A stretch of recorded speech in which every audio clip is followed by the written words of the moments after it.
is News Center 7.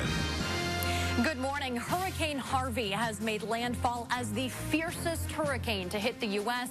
in nearly a dozen years. With storm surges of up to 12 feet, Harvey is pummeling the Gulf Coast of Texas. We have Team 7 coverage now on News Center 7 Saturday at 6 o'clock. Good morning. I'm Lauren Clark. Welcome to News Center 7 Saturday for August 26th. And I'm Storm Center 7 meteorologist Josh Poland. As you mentioned, their first major hurricane to make landfall in the U.S. in about 12 years. And even though it's been downgraded, Josh, at this point, my understanding is that rainfall is only going to continue for days. This is just the beginning. Landfall, just the beginning. We're going to see some heavy rain across portions of Texas and the Gulf Coast, really for the next several days.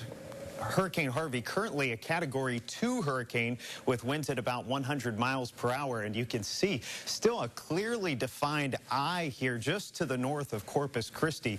This is producing some significant rainfall across portions of southeast Texas. This is a look at radar here, and where you see some of the orange showing up on the map, that's where we are seeing some of the heavier rainfall. And it's not just the rain, it's the intense wind that we're seeing in portions of Texas. This is some current wind speeds that we have, and again, still right around 100 miles per hour.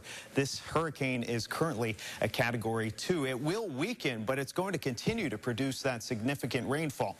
Now, what we're seeing here is a spaghetti plot. This is several different models showing projections of where Harvey could head. You see just one sending it inland into places like Lubbock, Texas, but most of the models keeping Harvey right around here for the next several days. And because the hurricane's just going to sit there, it is going to produce significant rainfall. In some cases, we could see up to 40 inches of rain. So that is going to lead to some significant flooding in portions of southeastern Texas. Now, here in the Buckeye State in the Miami Valley, we're seeing dry conditions. High pressure is going to bring us sunshine here today. So as you make some plans, look for mostly sunny skies through the morning. We'll see temperatures climbing into the low 70s by early this afternoon.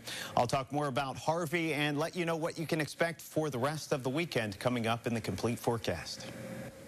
As Josh just showed us, Hurricane Harvey is bearing down on the coast right now.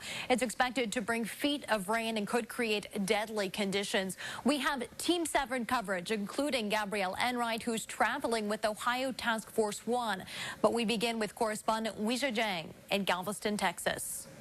Since Hurricane Harvey made landfall about 30 miles from where we are, conditions have continued to worsen. Sheets of rain have pounded down, and the wind gusts have made it difficult to stay standing at times. These conditions far worse than many anticipated when they made the decision to stay.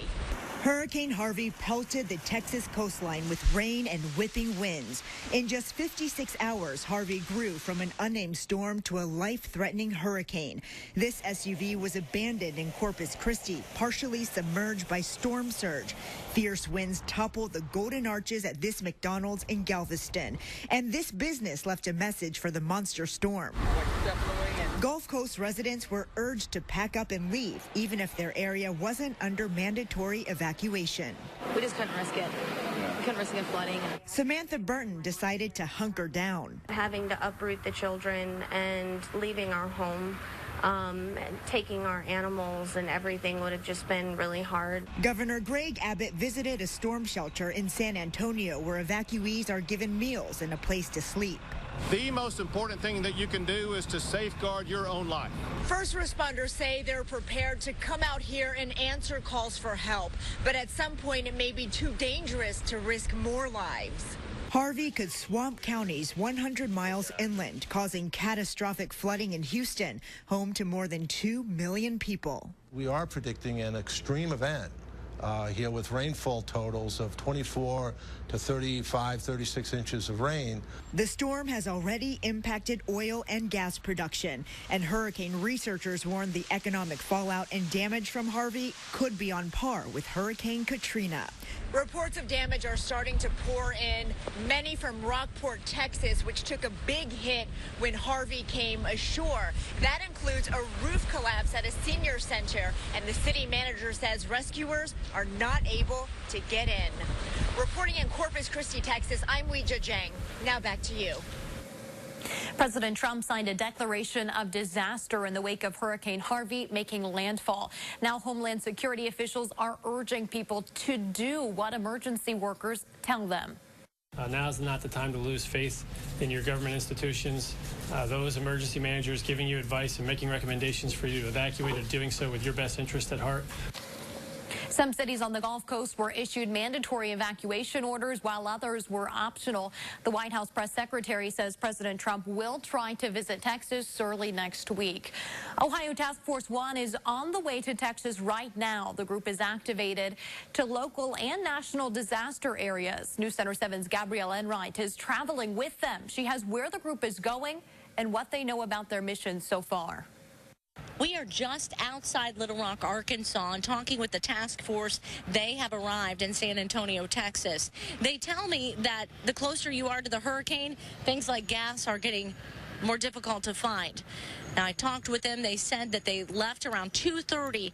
That was on Friday morning. It took them quite a bit of time to get to the hurricane area, but now they're just waiting for a mission to be tasked. They tell me their moves come from FEMA, and so far FEMA is telling them that state and local authorities will be the first responders to any emergencies from the hurricane, and when it comes to their help, they're expecting maybe to deal with some of the flooding that could happen in the next couple of days. We should be meeting up with the task force sometime today.